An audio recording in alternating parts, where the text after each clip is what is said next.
So I actually got this Akatsuki cloak from a friend of mine as a gift because they actually ended up getting the wrong size. Here you go, proof that it's an Akatsuki cloak. First thing I'm going to tell you is, I look like fucking Count Chocula on Halloween. Look at this. This also doubles as probably the snazziest thing I could ever end up going on a date in. Like, look at this. Look at this fine silk. This is higher and higher grade than anything I ever wear. And I'm just going to say that, God, this is big even for me. Like, look at this. Rah! Yeah, should definitely go as fucking Count Chocula, the Akatsuki member, or Choji, probably the only thing I can cosplay. Let's dig into this discussion, shall we? You get to see fucking snazzy ass fucking silky red Robbie in this video. Fuck yeah.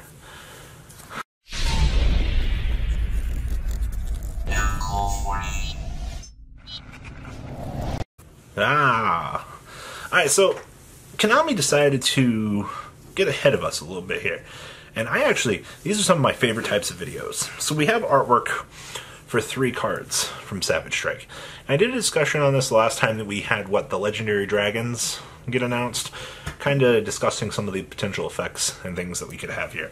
So I would like to take this time to talk about what I think these 3 particular cards are going to do, as snazzy, fancy Robbie would probably do. Yeah, we're still wearing the same green shirt. What a shocker. So, alright, the first one we're going to be looking at here is the new pot. Now, if I've learned anything about my pot cards in Yu-Gi-Oh!, they're either good or they're fucking bad. And if you look at this one in particular, this one's giving off a rather weird aura. Now, I'm going to probably assume that this card's going to be called something like Pot of Monster or Pot of Monstrosity. Pot of Monstrosity would actually be really cool for a name.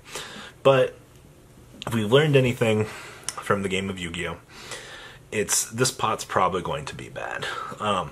It's kind of usually paired with the Solemn, actually, in the set. So the first thing I'm going to probably assume, we've already got access to pots recycling from the Remove from Game Zone.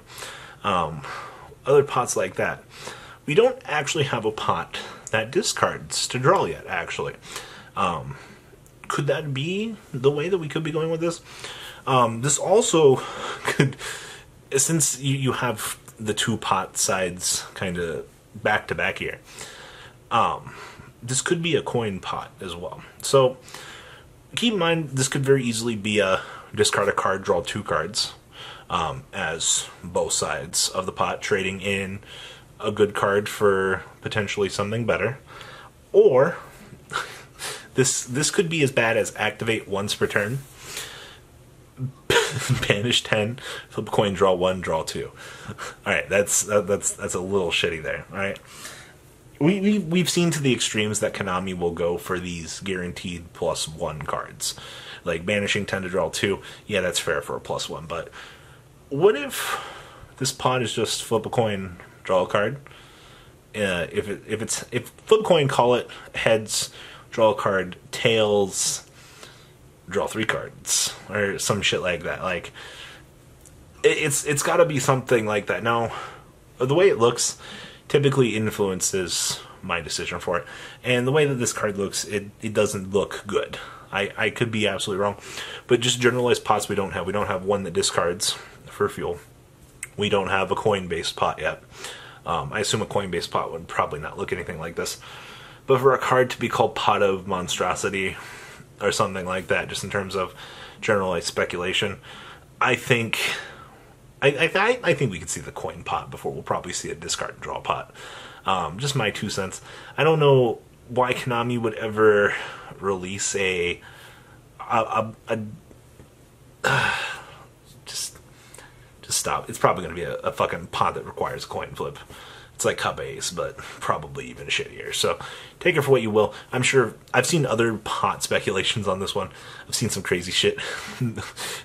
Banish top 2, draw 10. Like, community needs to calm down with some of this shit.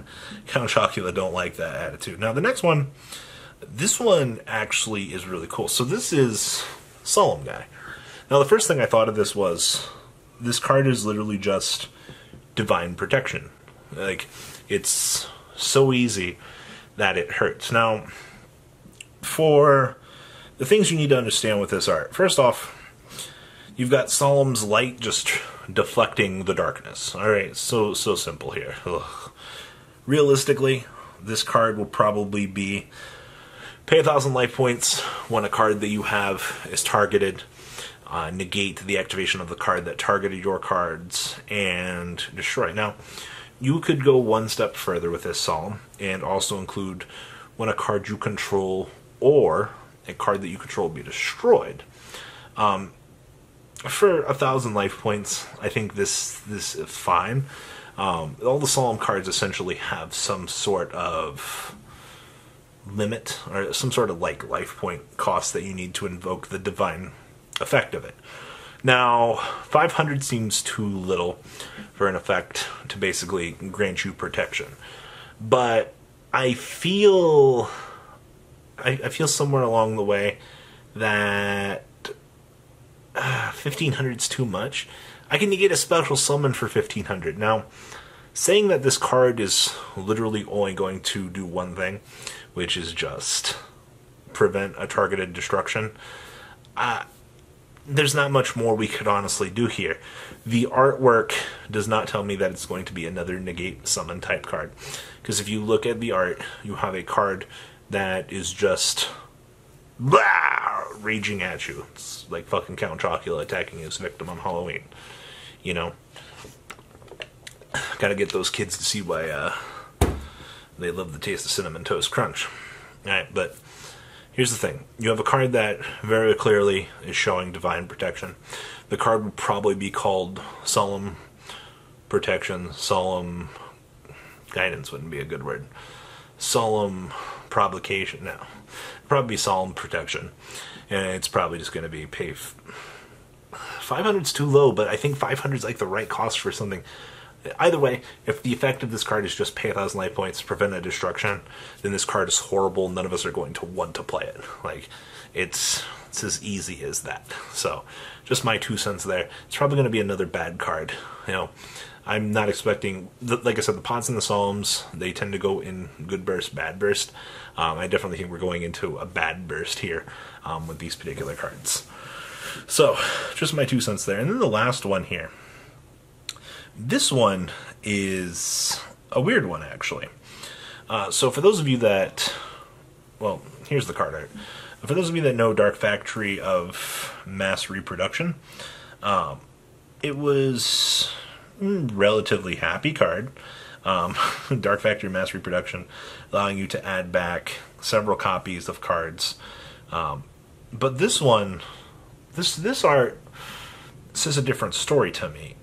This art is a little bit darker. I mean, we're producing angry Moki Mokis over here, and why are we producing dark Moki Mokis? So the original one said target 2 monsters in your graveyard. They had to be normals, and you could add those back to your hand. I believe you typically would play this in older Exodia decks, actually. But what if the angry Moki Mokis are effect monsters? And hear me out here. Hear me out in this terrible theory. What if we're just getting a spell card that allows us to add back 2 effect monsters from our graveyard to our hand? Now, knowing Konami, it'll probably be some stupid shit like add back 2 ritual monsters or something like that, or return 2 fusion monsters. It should just be target 2 monsters in your graveyard, return them back to your hand. I think an effect like this would be more iconic. We've definitely seen the Dark Factory. It's a very older card. Returning just strictly normal monsters wasn't good back in the day, and if you are designing these new cards to be buffed versions of their former selves, then adding back 2 monsters from a graveyard for free doesn't seem too terrible. But it'll probably be some sort of restriction on it. Could just be 2 effect monsters, 1,500 or less. I don't even know if it would be effect monsters, but seeing the angry Moki Mokis, we've kind of come and know and love the meme for them, you know, Moki Moki Smackdown and shit like that. So take it for a grain of salt. This one is the one that I'm the least. I'm a bit shaky on this effect, because I could very well see them producing a card like this. They could even specify add 3 of the same monster from your graveyard to your hand. What a shit show that would be. You know what? We can even go one step further here. We could even turn this into a search card. Search your deck for 1 monster and then add 2 more copies of it from your deck to your hand. Or something dumb like that. You know, it could just be something similar to machine duplication, but have 1 on the field, add the other 2 copies to your hand. You know, give it some time. I could see something dumb like that. So that concludes Count Chocula's. Oh, sorry, I'm Choji, the Akatsuki member of this video. This concludes my fantastic discussion video on these new cards. Do you think I'm going to be right? What are your opinions on the new cards? I'd love to hear them down in the comment section. And, well, guys, Count Chocula. Yeah, peace out. The ride never ends, guys. Make sure you enable those notifications to get the latest videos that are being posted on this channel. Make sure you guys check out VanCole40 for my Cardfight Vanguard channel. And join me and House of Champions on the Zodiac Duelist TV Twitch stream. I will be interacting with our audiences. And please check out No Limit Gaming and LGTCG.com for the cheapest trading cards on the market. Thanks for watching, guys, and please have a good day.